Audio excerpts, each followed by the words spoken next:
You were talking about how in the book you went to jail or arrested.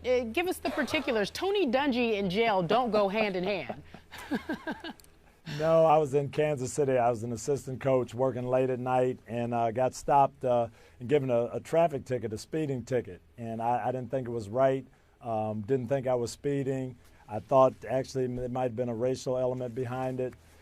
So I didn't just pay the ticket. I went to court. The judge found me guilty, but he said, I'm only going to charge you $5. And I said, well, I don't think I'm guilty, so I'm not going to pay. And I ended up going to jail for a brief period of time. So, yeah, a lot of people don't see me in jail going hand in hand. Skip, he didn't want to pay the $5. Wow. He went to jail.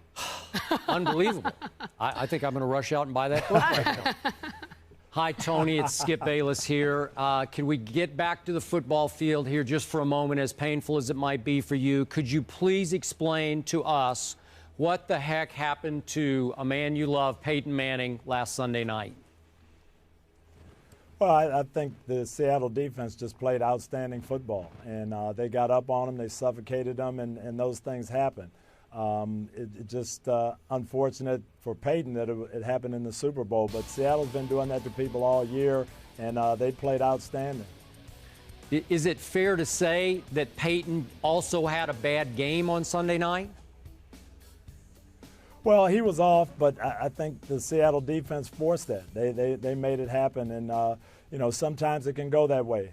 You had Derek Brooks on a little earlier, and I remember in 1999 we played St. Louis. They're the greatest show on turf. We played them in the championship game, and we got a bunch of interceptions, held them to 11 points. We lost the game 11-6, but we held them about 30 points below their average. And, you know, you think, well, hey, defensively, it was our day. We had all the answers. The next year we played them in Tampa and barely hung on to win like 35-34, and Kurt was on fire. So it's just that's what happened that day. Seattle capped a great year with a great performance. I know it's hard for you to be objective and step back because you have so much respect for Peyton and you spent so many years with Peyton. How big a hit do you think his legacy took on Sunday night? Well, I don't think his legacy is going to take a hit in the long run. It took a hit Sunday, and for the next couple of weeks, you know, that's all we'll talk about. You know, Peyton not winning Super Bowls, not winning the big games. Dan Marino, you know, went to one Super Bowl, didn't play great, didn't win it. And, you know, we look back now, and I think everybody understands that Dan Marino was a great quarterback. John Elway didn't win, went to several Super Bowls, didn't win them. At the end of his career, won the last two, and that made all the difference. So we don't know where Peyton's gonna be. If this is his last game, maybe his legacy does take a hit. I think he'll be back, and I think he'll continue to win and maybe win a couple more. Oh, so you could see him playing, what, 2-3 more years? I could see him playing 5 more years. Really? If he desires and has that energy. I think physically and you know, his love for the game and everything now with the Twins and, you know, family. Yep. I don't know how long he's going to play, but physically I think he could play 4 or 5 more. All right, switch gears for us quickly. You were obviously on the task force that investigated the Jonathan Martin situation in Miami. Project for us. How is this all going to turn out as you see it?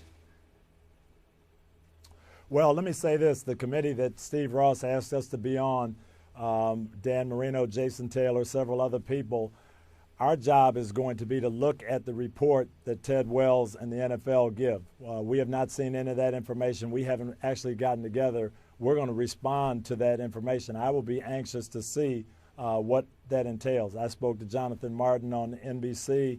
I talked to him for an hour or so I know his side of it. I'm looking forward to seeing the total picture. Can you explain to us, Tony, what the issue was between you and Coach Philbin in Miami, that he took issue? He thought maybe you were blaming him, and then you guys, according to Chris Mortensen, spoke. How did that fall out?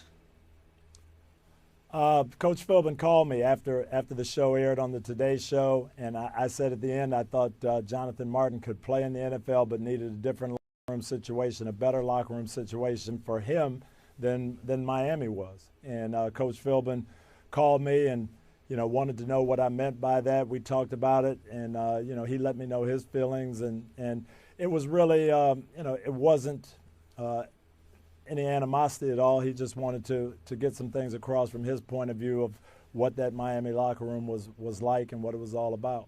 If you had been the head coach, how differently would you have handled that situation? Well, the thing you have to understand, and Jonathan Martin said it on our show, he never went to Coach Philbin and told him what was going on. Even when he left the team, he said he was having personal problems and needed to get some help, but he never explained why, never talked about it. So as a coach, you can't deal with something if you don't know what's going on. Now, the other side of the coin is you got to have the right type of people and the right type of leadership in the locker room so that kind of thing doesn't happen. You had Derek Brooks on before, and that, to me, is what would have been different about our locker room, the type of people in there that say, hey, we've got to solve this problem before it ever gets to the head coach.